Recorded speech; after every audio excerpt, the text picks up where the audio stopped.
Hello, everybody. I'm Dagen McDowell, along with Miranda Devine, author of a new book, The Big Guy.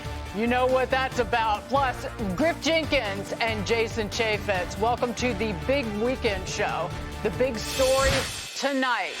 Kamala finally deciding to go to the border on the eve of an election, staging a photo op along the border wall. And instead of taking ownership of her failures as the czarina of the border, she blames President Donald Trump. There are consequential issues at stake in this election, and one is the security of our border. The United States is a sovereign nation, and I believe we have a duty to set rules at our border and to enforce them. These men and women who work there and at other places along our southern border help keep our nation secure. And they need more resources to do their jobs. And so even though Donald Trump tried to sabotage the border security bill, it is my pledge to you that as President of the United States, I will bring it back up and proudly sign it into law. But wasn't she the one who wanted to abolish ICE and decriminalize all border crossings? I think there's no question that we've got to critically re-examine ICE and its role and the way that it is being administered and the work it is doing. Let me just be very clear. We have to have a secure border, but I am in favor of saying that we're not going to treat people who are undocumented across the border as criminals. Would you be committing to close immigration detention centers? Absolutely, on day one. On day one. This as devastating ICE data crashed her border visit before it even happened. Thousands of illegal aliens with sexual assault and murder convictions are right now roaming the United States. Border Patrol union boss says Kamala can fix the border right now if she wanted. She's ignored the border completely. She was down there for less than 30 minutes over the problem that's been facing our nation for close to 4 years. The problem she created. Look, she's the vice president, right? And she hasn't done anything for 3.5 years. If she wanted to do anything at all, she would have done it. And as far as I'm concerned, she's still got a couple more months of being vice president. If she really is serious, she would do something now. Earlier today at a campaign rally in Wisconsin, Trump agreed. After 4 straight years of obliterating our border, I watched this show that she put on. 4 years of the most incompetent border anywhere in the world in history.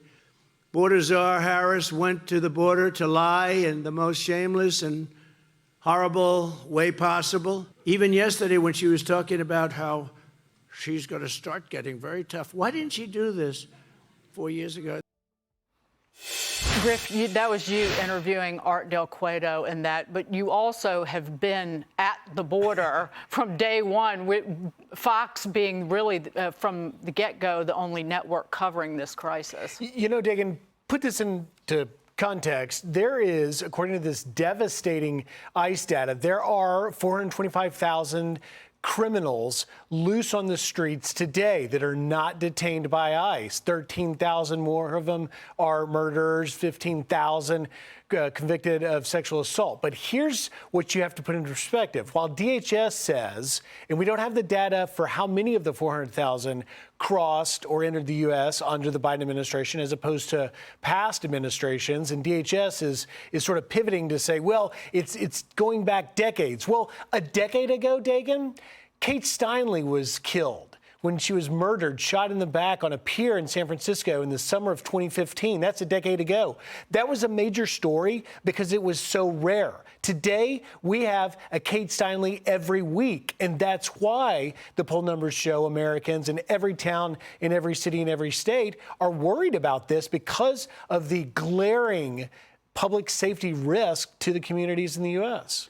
That was, Miranda, not a peep from Kamala Harris about the data that Griff was talking about, but not a peep about the Americans murdered and raped by the illegals coming across the border under her watch who should not be here. These are crimes that are being committed that should not have happened.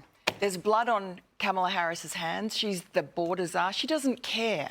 And I mean, the height of the woman to go down to the border and start blaming Donald Trump for the crisis that she's created. She has 4 more months as vice president. She could fix this tomorrow with executive orders. She could get Joe Biden, who seems incapable of doing anything, does whatever he's told, fix this problem. They could fix it tomorrow. She won't. She doesn't care. It's political. And I think Donald Trump was quite right when he said today that she should be resigning, not running for president. No politician who's responsible for this disaster, for the tragedy that has befallen a lot of families with being murdered or raped, their loved ones, and the future. I mean, this is going to be so difficult to somehow remove between 10 and 20 million illegal migrants from this country is going to tear the country apart. It's going to be very hard if Donald Trump wins to do this properly. It's a legacy that's been left for this country to suffer for generations to come. I cannot believe that she's getting away with this. Yeah, it's intentional suffering and hardship that's been inflicted upon the American people. And it's not just the murder and the rape and the thievery and the mayhem, but it's also, Jason, economic, financial, educational, and a societal burden that will be borne by generations of Americans. And how about the human trafficking? How about the fact that they can't find tens of thousands of minors that have come across the border illegally? But you're right. They tell us, oh, we're 10 million homes short in America. I wonder what the 10 to 20 million people that are here illegally have to do with the price of rising rents and everything else. They're taking health care. You go to a school in all these communities all across the country, and suddenly there's 6 kids in your class that can't speak English. That's going to slow down the whole process. But, you know, for 3 years, they told us the border's safe, it's secure. You had Alejandro Mayorkas, you had the Vice President Harris out there telling us it's secure. The White House, KGP would go out there and say, oh no, the border's secure. That was a complete, total fabrication and lie. They literally have millions of people that were gotaways that aren't accounted for in those numbers, and they have hundreds of thousands of people they put on airplanes and flew over our borders that aren't included in those numbers. So it's even worse than those numbers that they're putting up. That parole program is still going on. They shut it down briefly because of the massive fraud that was in it.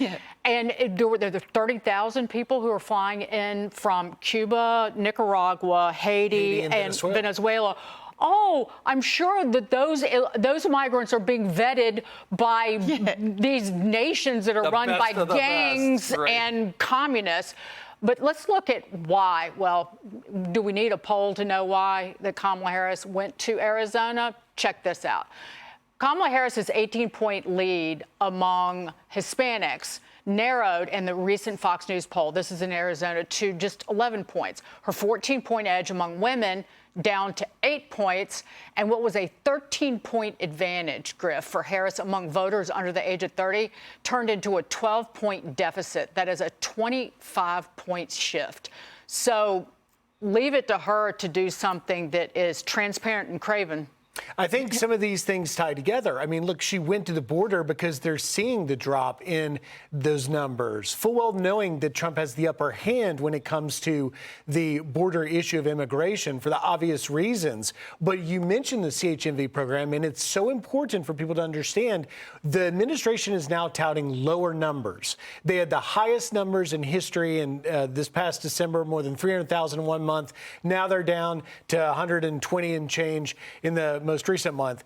But while those numbers are lower, the fiscal year totals just over 2 million for this year, lower than last year. However, there's 1.3 million total, and stay with me on this math because you've got 530,000 coming under the CHNV controversial program. You got another 800,000 coming through that CBP One app, which is essentially the same migrants that simply apply on their app, come across, and then are released, the same as if they crossed. So they're actually increasing the numbers And the dots connect when you look at the communities like Springfield, a population of 60,000 that now have 20,000 plus new residents. And that's why voters across all spectrums are upset about it, because aside from the safety risks, you've got simply unsustainable situations. The Ohio Attorney General is looking at ways to maybe challenge legally the powers of the federal government to bring such numbers through these legal pathways.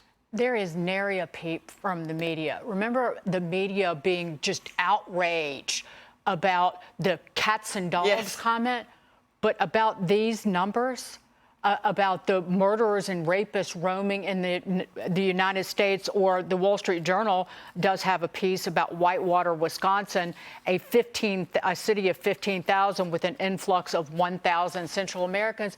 There is zero outrage. Zero outrage. Look, a couple of years ago, I went for the New York Post to Westchester Airport, about an hour north of Manhattan, and we waited at 2 o'clock, 3 o'clock in the morning because we'd got a tip-off that there were planes, charter planes, flown by the government with illegal migrants on them being dropped off there. We watched them night after night, 2, 3 o'clock in the morning.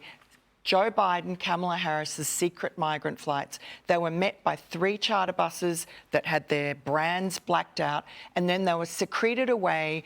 A few people here, a few people there in the tri-state area. This was happening every single night for years across America. And that was how they hid the crisis at the border. There was no overcrowding at the border. As soon as people came in, they were whisked into every little tiny community, into Springfield, into Whitewater. Americans didn't know what happened to them until they woke up. Their schools were overloaded, their police were overloaded, housing prices were up. It's a disaster. In every corner of this country, it's become a border town. Real quick, final word. 75% of the crimes committed in Manhattan, here in New York City, people that are here illegally. Yeah. It's a choice. Kamala Harris is pro-crime. There's only one way to spin it. She is importing crime to the United States of America. Why'd they do it? Flip Texas blue, and a Republican would never win the White House again. Yep. I'm Steve Ducey. I'm Brian Kilmeade. And I'm Ainsley Earhart. And click here to subscribe to the Fox News YouTube page to catch our hottest interviews and most compelling analysis.